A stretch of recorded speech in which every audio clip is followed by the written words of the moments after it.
পারে, মানুষকে গোমরা না করতে পারে। এই 7 গ্রুপ এটা স্পষ্ট এবং তাদেরকে বাংলাদেশ থেকে দূরীভূত করিয়ে দেন।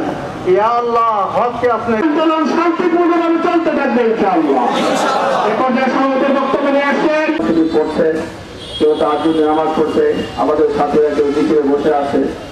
ঠিক এমন হচ্ছে, এটার উপর অতর্কিত হামলা কাফের ছাড়া কেউ করতে পারে না। উনি কোন দিনদার মানুষকে মেনে নিতে পারে না।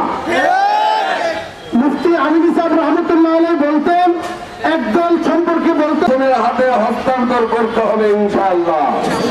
আমি পরবর্তী পদক্ষেপ উলামায়ে কেরামের পক্ষ থেকে আসার অপেক্ষা থেকে আজকের এই সম্মেলনে বাংলাদেশও একইভাবে ইসলামের অনুসারী মুসলিম অনুসারীদের উপর হামলার সূচনা করেছে ইতিপূর্বে।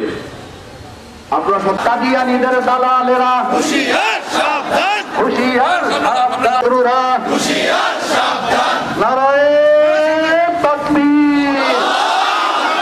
সাতপন্থীদের আস্তানা বাংলাদেশে হবে না।